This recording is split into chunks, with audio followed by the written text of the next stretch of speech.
163 years, the Advertiser gave Ararat all the local news fit to print.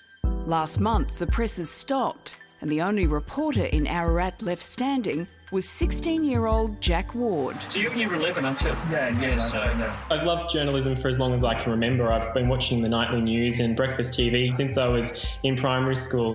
For a few months now, Jack has been producing his own news podcast from his bedroom. Coming up, Ararat's number of unwanted dogs soared during the pandemic. The Catholic parish hires a jobless chef. I want to go off and kind of do something on my own and a little side project as well as school. There was a 2-week period where Jack was probably one of the most valuable commodities in this town. He was producing the only source of news that Ararat actually had. Ararat is far from the only town to be starved of local news. Australian Community Media, which owns the Advertiser, also stopped printing the Stawell Times and the Wimmera Mail Times. In a major blow to the industry today, News Corp announced it will stop printing more than 100 regional and community mastheads. Around the country, 150 newsrooms have closed since January last year.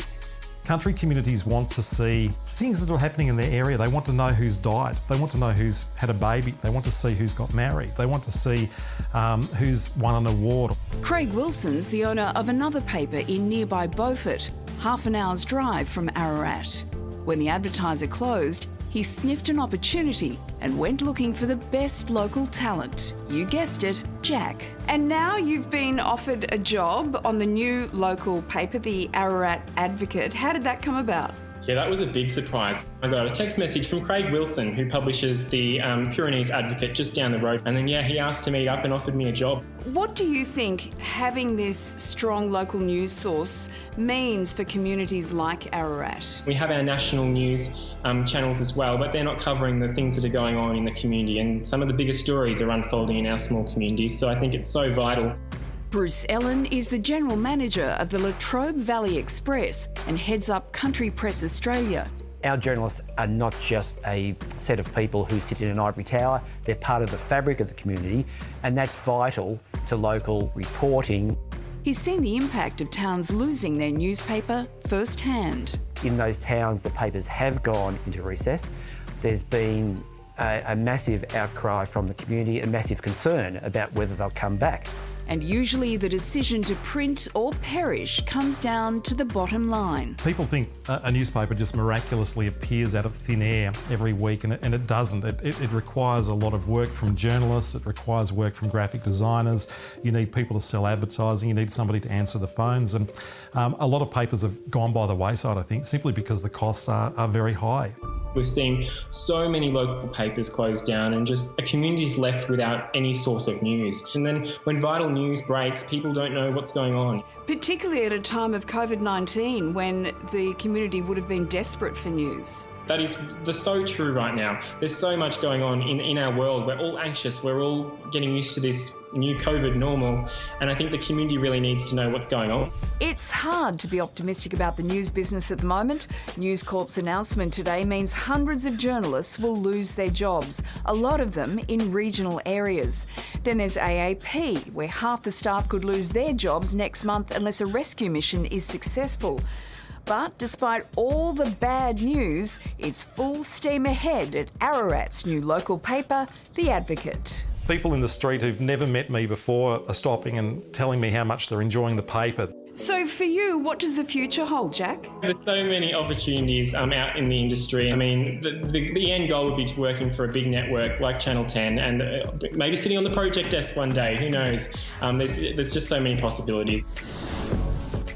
Back off, Jack.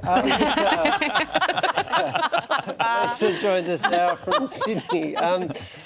Congratulations to Jack, Lisa. It's an amazing effort, but it strikes me that it's not really a sustainable model for fixing the problem of the closure of all of these newspapers. Do you think there's any chance the government might come to the rescue of the remaining regional papers? Oh, we can only hope, Wally, but we reached out to the National Party today to see if they'll be pushing for another rescue package. But they directed us to a statement from the Liberal Communications Minister, Paul Fletcher, which confirmed there is no new funding beyond what's already been announced, and applications for that funding close on Friday, which is tomorrow. So, Lise, just how bad do you think this is for Aussie journalism? Well, according to a report from the Journalists Union, Georgie, in the 10 years to 2018, 3,000 journalist jobs disappeared in Australia. And since then, there have been continuous rolling staff cuts at Fairfax and News Corp, while Huffington Post, 10 Daily and BuzzFeed have all closed down. The axe continues to hang over 200 journalists at AAP, and countless numbers of magazine titles are either dead or dying. And the problem is, the fewer voices we have in journalism, the worse off we all are. Those regional newspapers at their best are community hubs. They're the beating hearts of those country regions, and they keep people informed and connected to each other. And if we think back to just a few months ago to the bushfires and now with COVID-19, we're reminded just how important local news is during times of crisis. And I'll leave you with this thought, guys. In America, the old saying used to be, what's good for General Motors is good for America. In Australia today, I would say what's bad for journalism is bad for Australia. Well said, Lisa. Can I just confirm that Jackie's more interested in the journalism role at the project, not the comedy role? I cannot confirm or deny, but Jack is going places no matter what's happening in journalism, and we should all be nervous. We're all looking over our shoulders now, aren't we? Great to chat to you. Thanks so much, Lise. Thanks, guys.